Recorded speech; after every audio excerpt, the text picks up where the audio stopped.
This episode is brought to you by Shopify. Whether you're selling a little or a lot, Shopify helps you do your thing, however you cha-ching. From the launch your online shop stage, all the way to the we just hit 1 million orders stage. No matter what stage you're in, Shopify's there to help you grow. Sign up for a $1 per month trial period at shopify.com/special offer, all lowercase. That's shopify.com/special offer. Survivor 46 is here, and so is On Fire, the only official Survivor podcast, and we have a twist this season. The winner of Survivor 45, Dee Valladares, will be joining us every week. We're going behind the scenes of the biggest moments, the how and the why things happen, and the strategy and analysis you can only get from someone like me, a Survivor winner. Listen to On Fire, the official Survivor podcast, wherever you get your podcasts. Does Monday at the office feel like a storm? Not with Microsoft Copilot. That feeling when Copilot gets everyone up to speed instantly? It's sunny again. When Copilot simplifies complex data so your teams can act, that sun's shining on a beach. And when Copilot uncovers hidden insights, you're on that beach with your people, and you find buried treasure. That's Microsoft Copilot. Learn more at Microsoft.com/AI for all.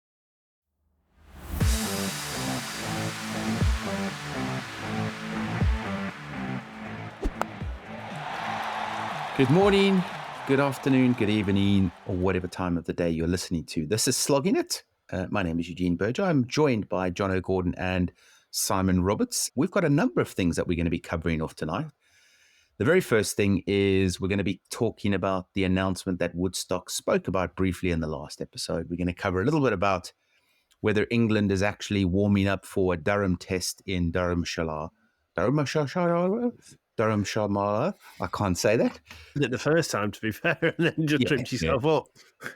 But yeah, let's get into it, Jono. How did the announcement go? I mean, it's been a pretty whirlwind few days, I'll be honest, lads. Amazing, actually. Yeah, we've launched this program just to basically give people an option that has never existed before. So it's an industry first globally, we think, certainly in the UK. Yeah, people have got 12 months to pay for cricket equipment with 0% interest. So it costs us money to have this in place. But considering, we're going into recession again, there's the cost of living crisis already. Like, we just thought, I'm very fortunate. I've got two investors who've got a lot of money. And although I don't see any of that personally, it does allow us it's just allowed us to put some really cool initiatives in place. So, to be able to offer 12 months interest free, just to allow people to, for about 600 quid, there's a lot of people out there at the minute that's unjustifiable. And I completely understand that.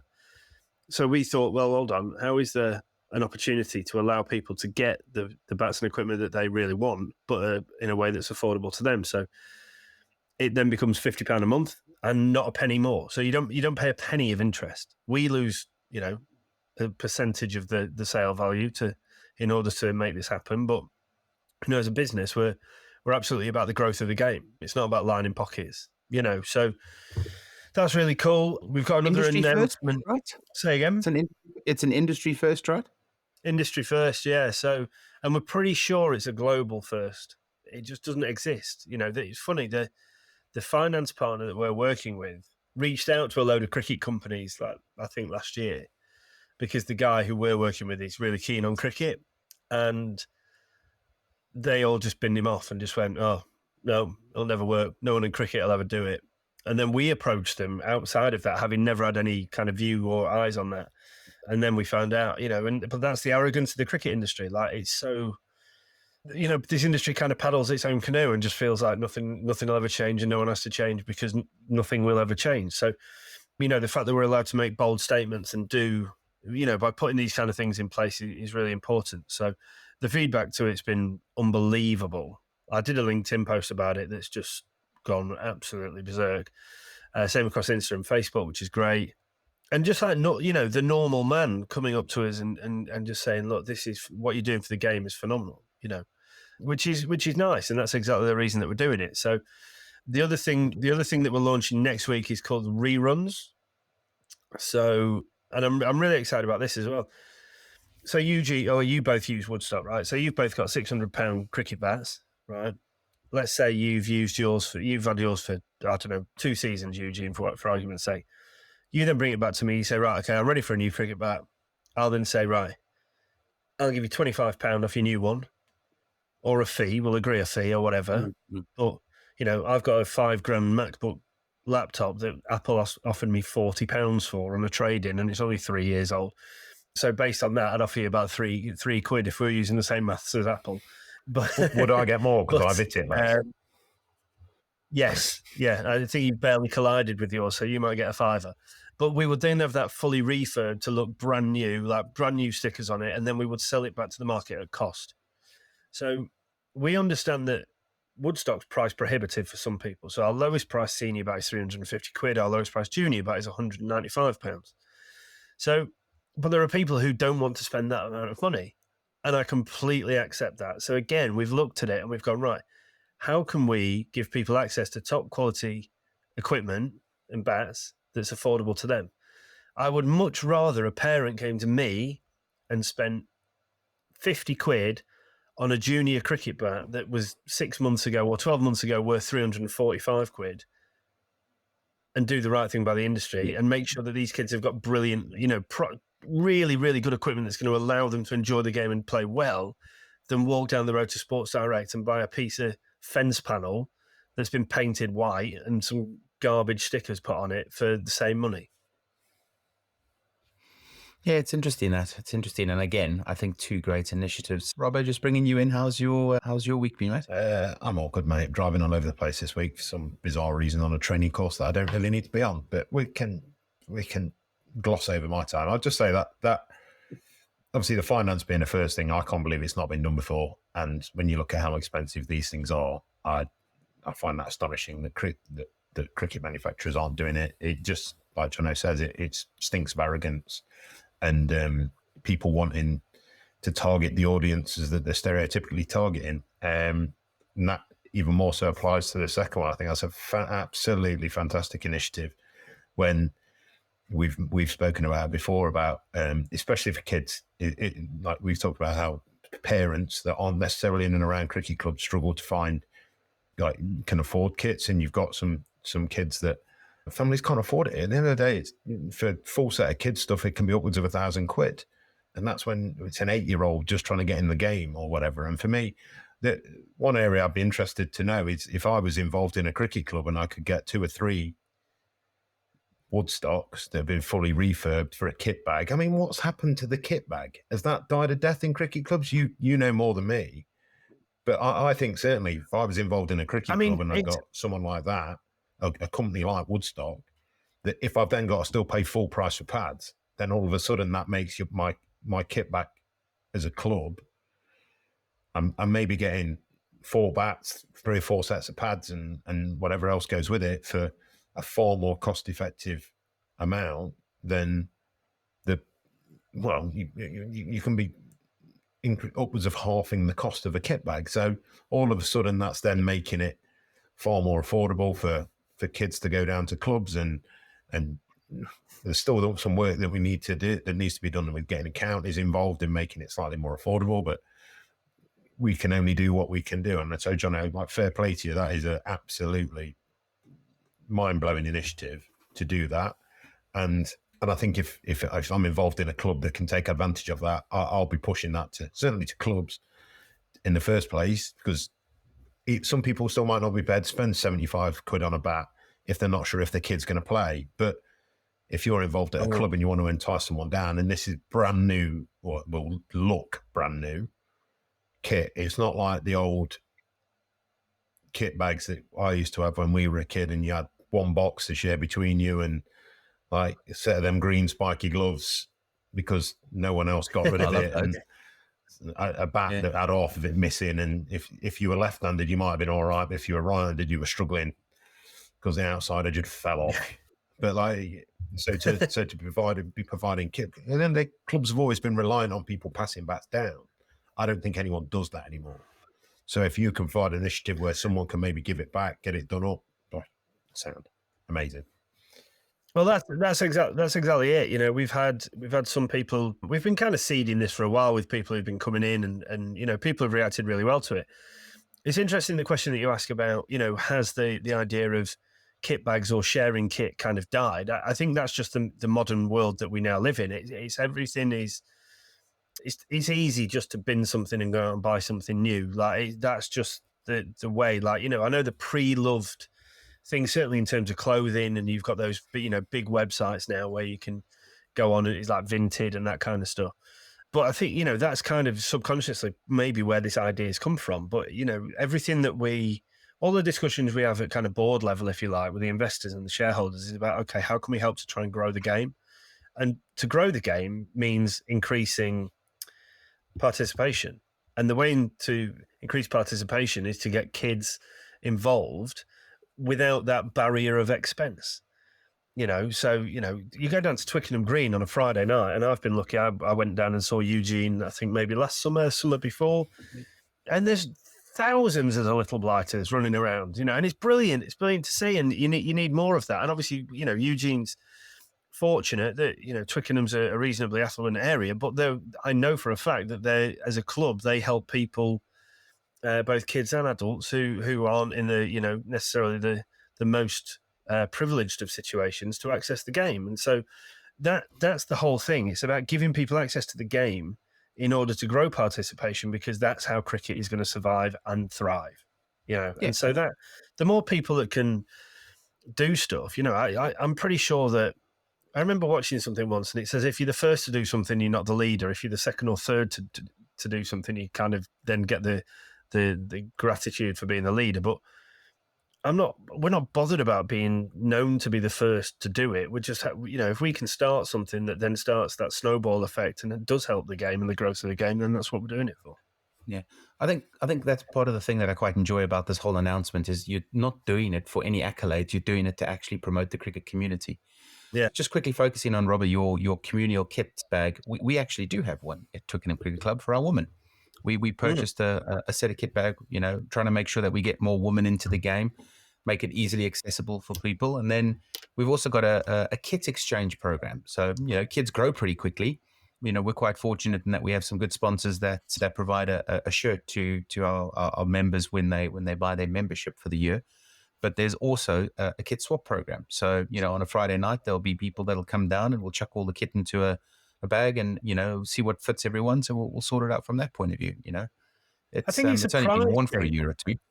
Yeah, this is the thing. Like, it's like, I mean, I've still got boxer shorts that I've had for about 4 years, but we, as lads, we all know they get to their comfiest just as your balls are about to drop through a hole in the gusset somewhere.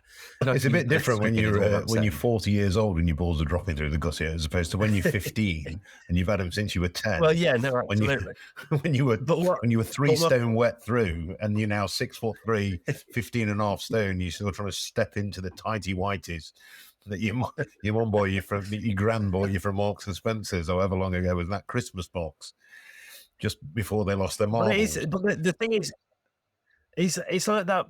It's almost like a pride thing of not, and I think that this is a kind of certainly a societal thing, certainly from a UK perspective, because that's all I feel that I'm probably qualified to talk about. But it's almost like not wanting anything for free. And it's almost like there's a stigma around it. Like you don't want to take handouts and stuff, but it's not. It's about, like, there almost needs to be a mentality shift about you're not taking something for free or cheap. It's not about the haves and have-nots. It's about, okay, there's a massive thing in the corporate world now about making things more cyclical and kind of, you know, all industries need to be more cyclical. It's like sustainability, like, you know, how can you make most use out of something? So, you know, to reduce wastage and, you know, help the planet and so on and so forth. And so, yeah, I think it's a societal mind shift that really needs to happen.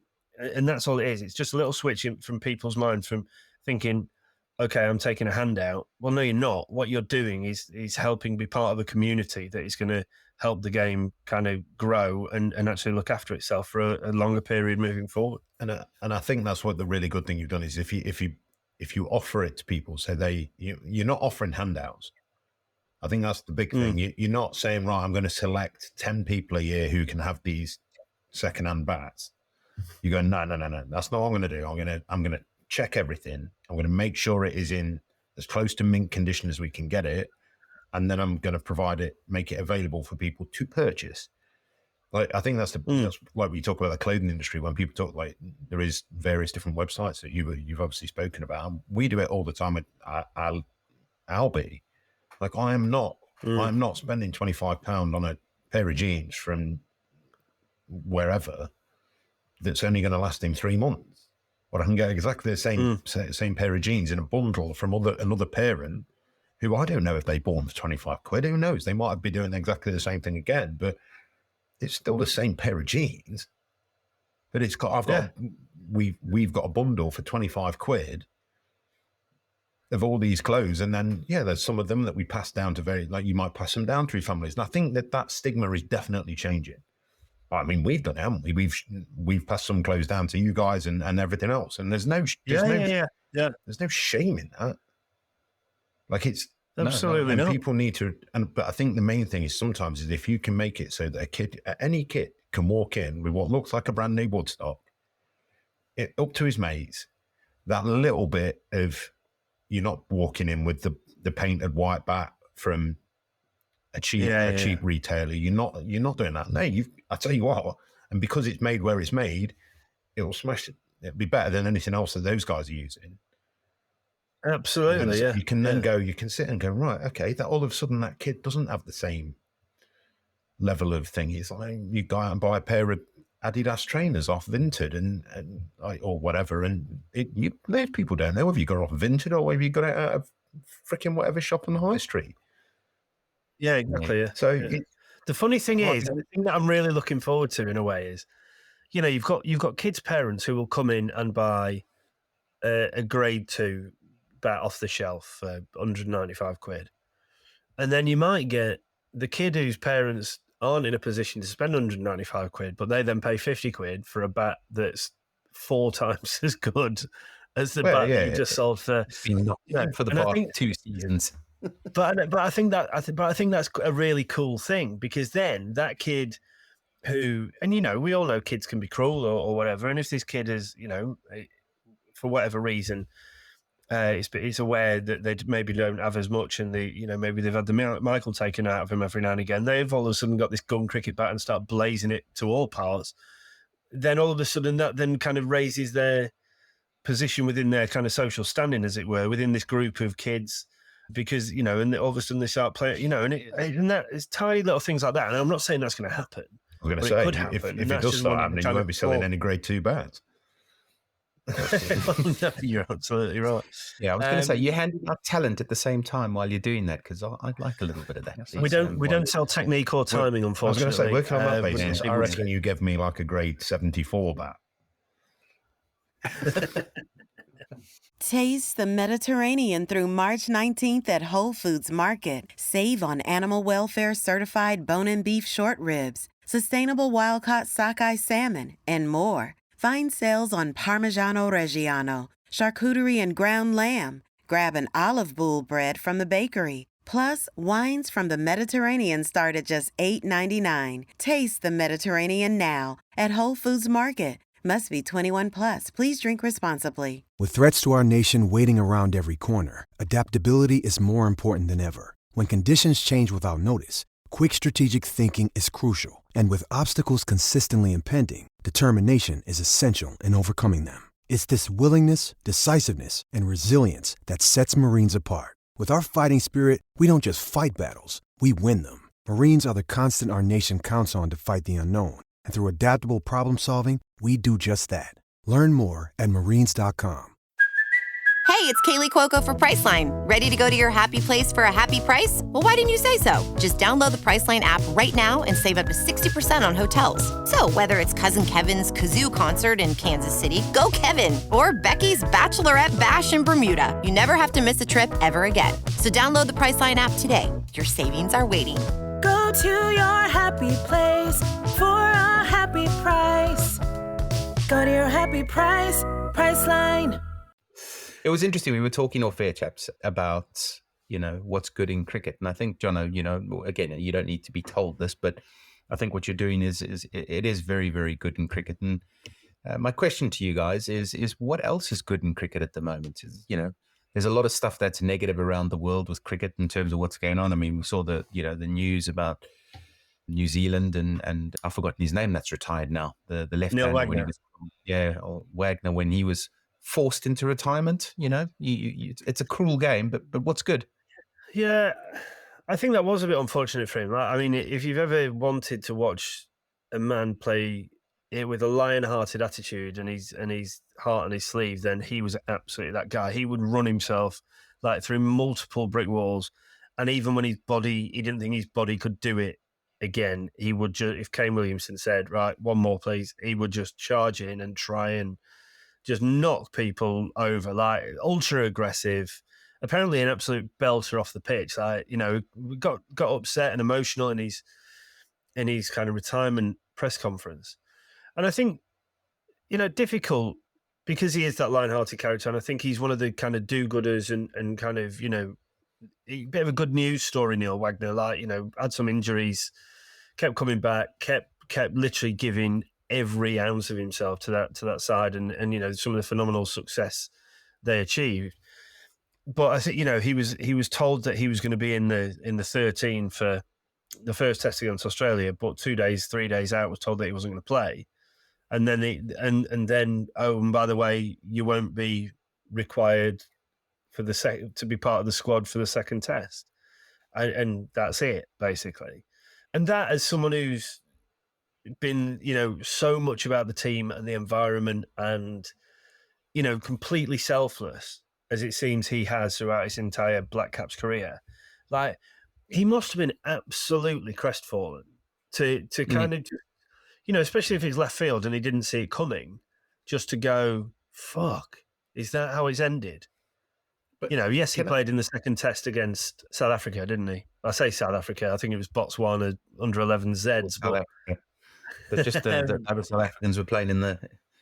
But you look at how Brody got to walk away, and I'm not saying that was ever on the table for Neil Wagner, but you're right, Hughes. It is a cruel game because someone who has not had the record that Brody's had, but probably wanted and probably deserved to bow out in as good a way, it kind of will probably always maybe have some regrets and feel like something was ripped away from him a little bit. But my view on that, I'm interested in your take on this, Robbo, is I was actually going to bring this up in one of our previous episodes, in that some of these cricketers are getting to choose when to walk out. I almost have more respect for New Zealand in selecting the side and not having Wagner in it and not getting him, not I don't want to say not letting him have his Swansea, but, almost going, look, this is a test match and we need to win it, instead of going down the route like Australia did with Warner and going, oh, it's his last test. And, you can name the amount of people that have retired in the past year and say their squads, would they have actually played in the starting 11 if they didn't get to choose their last test? I don't know. Robert, what are your thoughts? About Neil Wagner, there's something that strikes me a little bit odd. New Zealand tend to be a country that do things like that properly. Whether they felt he was slightly past his best and this had been coming for a while, and we're not privy to a lot of backstage discussions, whether he was told before the South Africa test, look, you're not in the first 2 or 3 or 3 or 4 seamers that we've got, but if you come back and prove yourself and whatever else might have happened, and then he's gone away and worked, but then something else, then that's unfortunate. There's a lot of conversations that may or may not happen or have happened behind the scenes. So it's something that seems odd, but without a bit more information, I'm not sure I want to pass too much judgment on it. In terms of other people, there's the age-old adage, isn't there? Like, if you can bow out when you're at the top, it's always better to bow out on your own terms. And there'll be people that, like, you take two guys, for example, that retired, ironically linked forever now by multiple Ashes series in the last 10 years in Broad and in Warner. I don't think there was anyone's doubt that Broad was capable of playing more tests. He was capable of taking more wickets. He was as good as was bowling as well as he ever kind of had, still in good nick, still very fit, chose to retire for his reasons, many of which whether it's through the fact he can commentate on Forest now on Sky Sports, or whether it's through he can commentate on cricket on Sky Sports, or whether he can go and work on Sky Sports tennis, or whether he can work for Sky Sports News. I mean, we don't know which one of those multifaceted things it might be, based around Sky Sports. But yeah, so whereas David Warner, there was a load of questions. TNT, for the record. There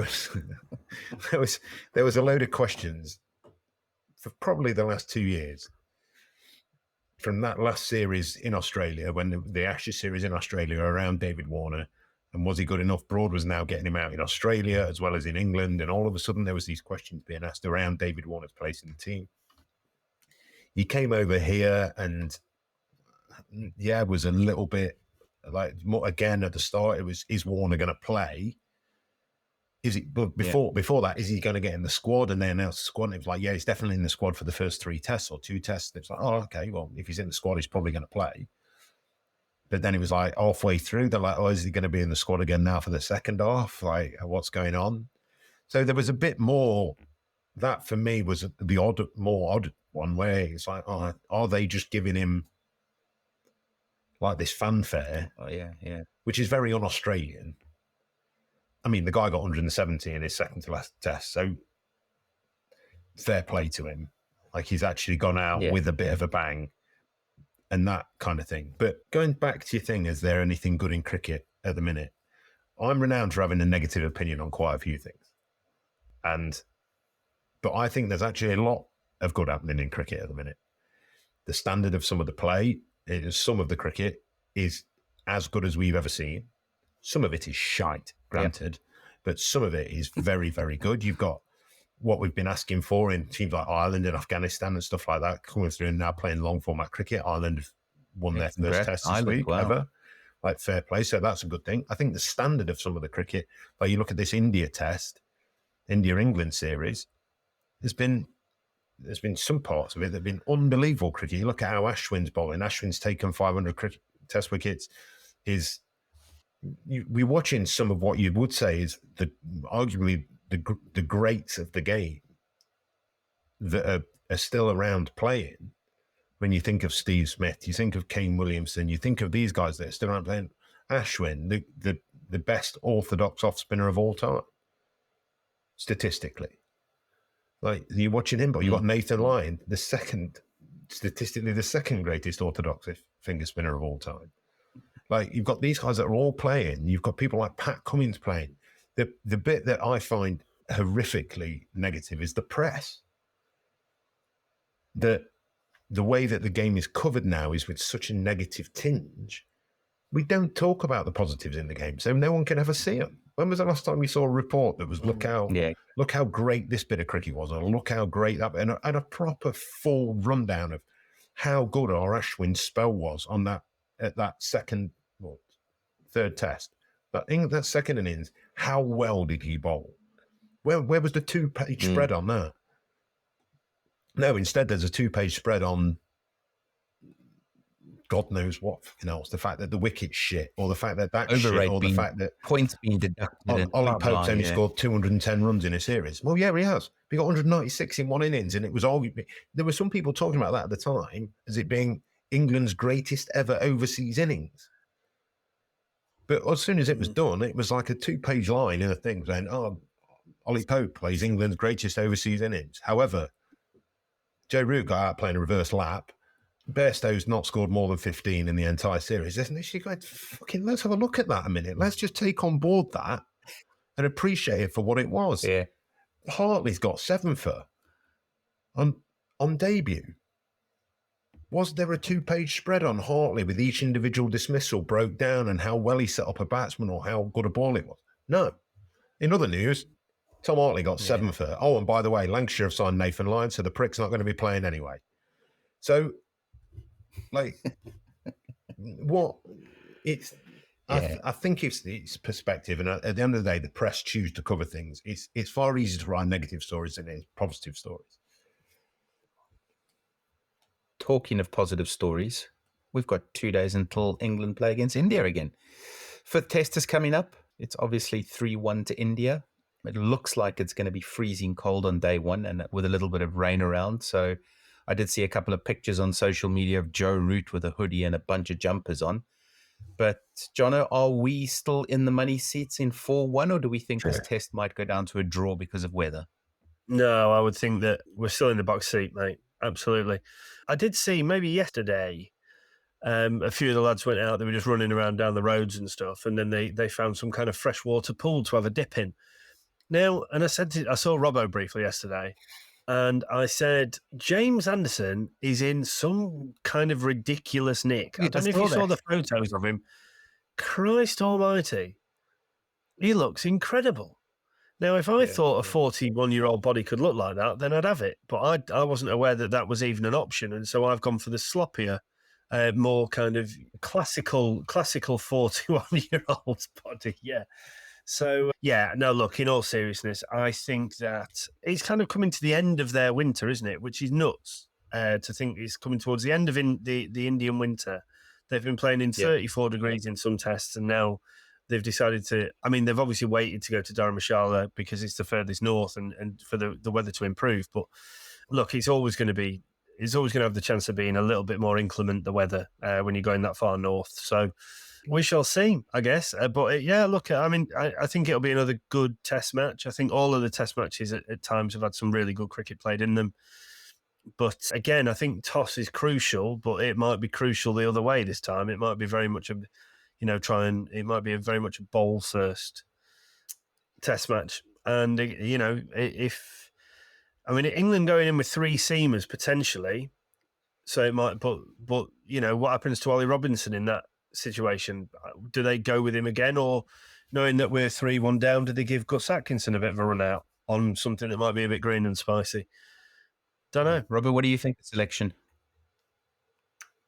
I think I'm just looking at Jimmy Anderson's stats, or James Anderson's stats at the minute. Oh, I thought you were going to say 6-pack. No, and I reckon he could end this fixture with 715 wickets if it's as green as everyone's making it out to be.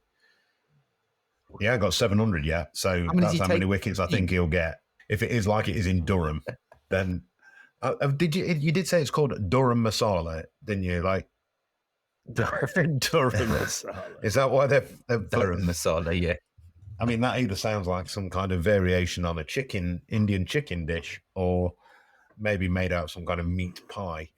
No, England, it would be interesting to see which spinner England pick. I think the more interesting part for me will be which spinner England choose to pick, if they choose to pick one, because that will be a sign moving forward of which spinner they think, in my opinion, best suits their setup in all conditions. I think you've got Hartley, who's obviously offers a bit more with the bat, who in traditional English sides, that's the way they tend to go. He is more of a holding spinner in the kind of I feel like I'm doing a disservice when I compare him to Ashley Giles.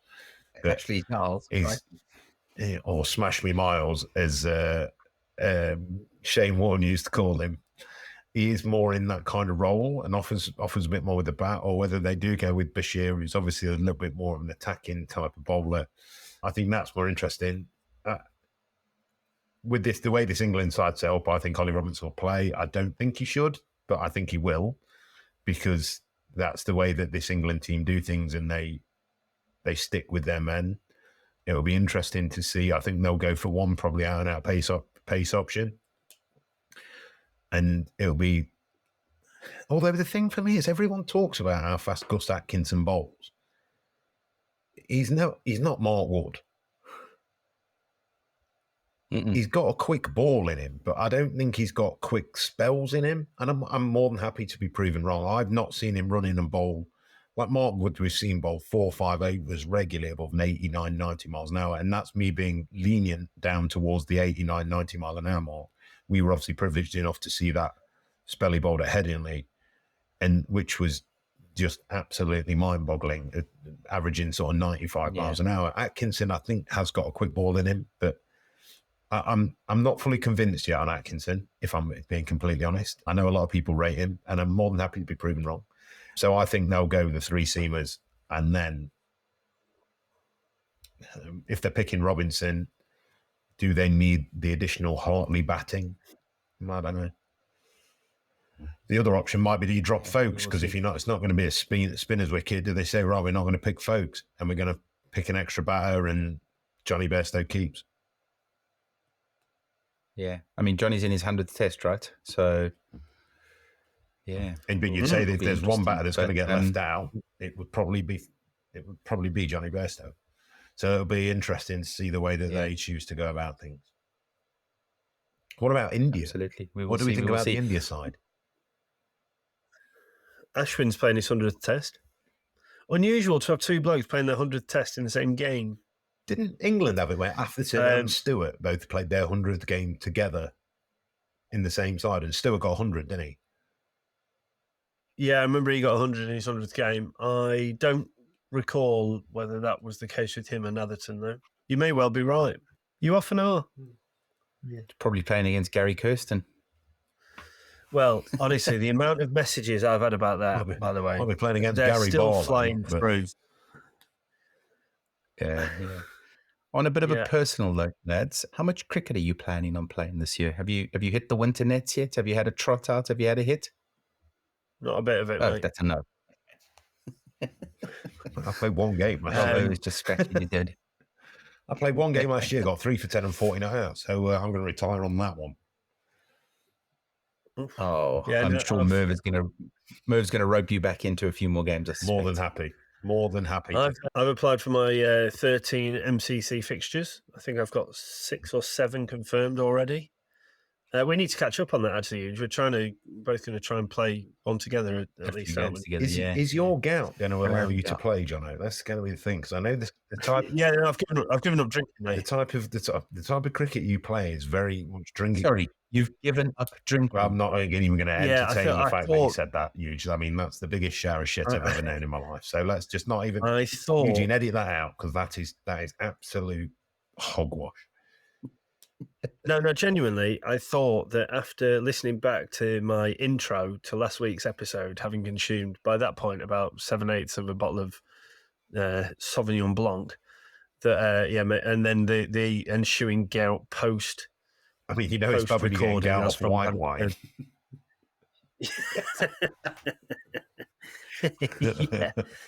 Yeah. So it was entertaining listening back to last week's episode. We do try, Jono. We do try, lads. Let's leave it there for tonight. Been a pleasure as always to catch up, and be good this week. And if you aren't good, be good at it. If you can't be good, be lucky. Be lucky. See you later. Be back.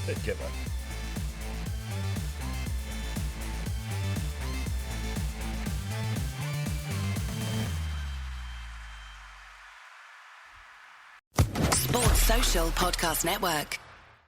Hey guys, it is Ryan. I'm not sure if you know this about me, but I'm a bit of a fun fanatic when I can. I like to work, but I like fun too. It's a thing. And now the truth is out there. I can tell you about my favorite place to have fun. Chumba Casino. They have hundreds of social casino style games to choose from with new games released each week. You can play for free anytime, anywhere. And each day brings a new chance to collect daily bonuses. So join me in the fun. Sign up now at ChumbaCasino.com. No purchase necessary. VGW Group. Void where prohibited by law. See terms and conditions. 18+.